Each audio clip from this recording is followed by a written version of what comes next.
It's ASMR duck.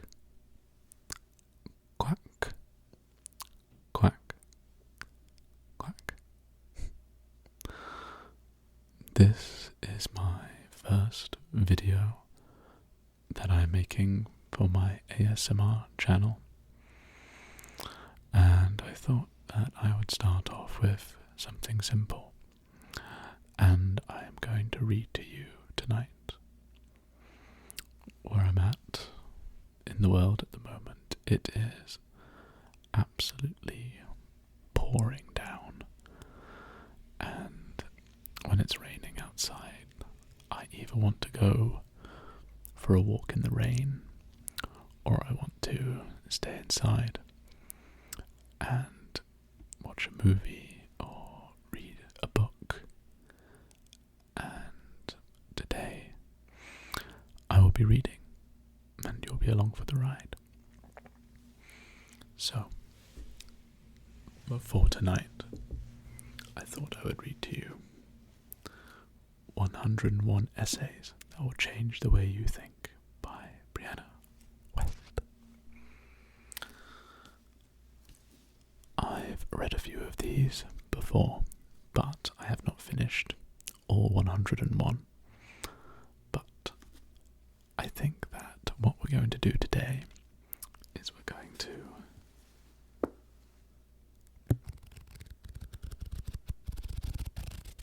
cycle through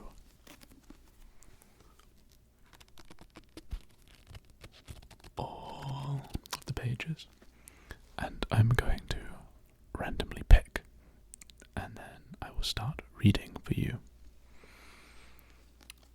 Okay, let's get started.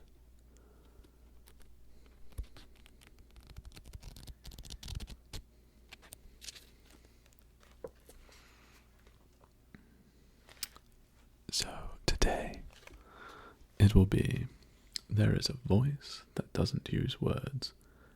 That is how you listen to it. Or rather, this is how you listen to it. You'll have to forgive me.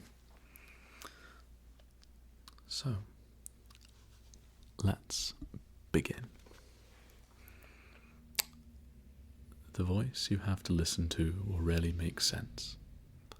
It won't use words, it won't use logic. It won't fit within the neat trajectory of the storyline that you imagined. It will be subtle, and it will speak to you without ever knowing that it is.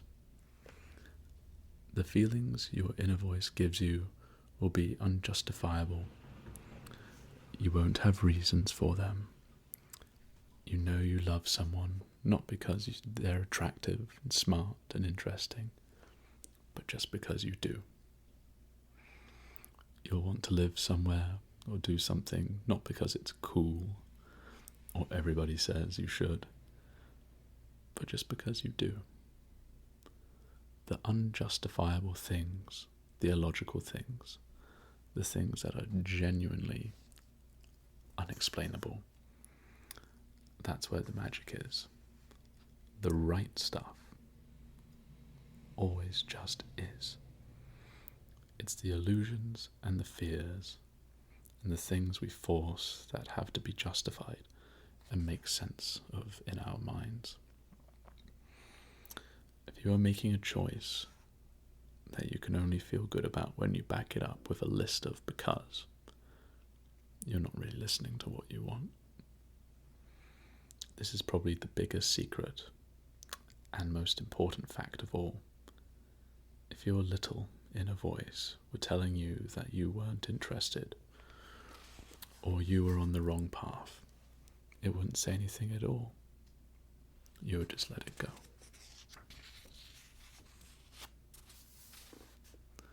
Consider the people you aren't romantically interested in, the career paths you know that don't call you. Do you sit around and belabor whether or not they're right? Nope, you don't. You just don't acknowledge them at all. The opposite of love is indifference, eh? there's no difference between the things that pain you and the things that please you. They are both intended to teach you something. You have brought them into your experience because you want to learn from them. Illusions have to be justified. Half-truths have to be made sense of.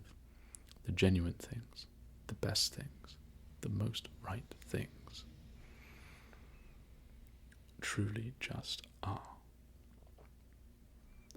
If it's in your life, there's something to be learned from it.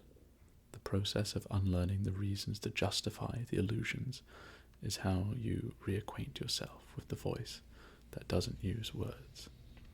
It's ultimately why you choose to get lost in the first place.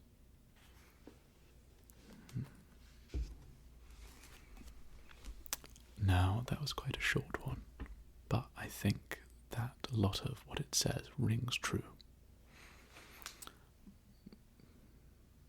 I've personally found that in life, everyone and everything is going to have opinion and a way of telling you what you should do with your time on this earth. When really, we need to look in and listen to that little quiet voice that doesn't use words. When I was finishing school, I was lucky enough to go on a ship for 2 months, and I have to say it was one of the best experiences that I've ever got to have. And one of those reasons was because we had barely any Wi-Fi on the boat. So instead of spending all my extra time on my cell phone, I got to rediscover things that I love, like reading.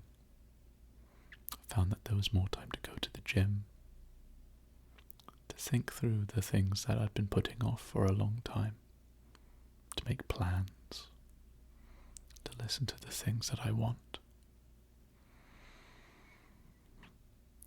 I found that on that ship I was able to find that little voice again. And that is one of the things that I am most truly thankful for. Because in the noise of life, it is so easy for it to get drowned out in the day and the by. And we lose touch with it, and we forget how to listen to it. So, while you're drifting off to sleep or going about your day, see if you can just begin to reconnect with that little voice of yours. Maybe think about a topic that's not too stressful and see what it has to say. Well, I'll end it here for tonight and see what things are like in post-edit.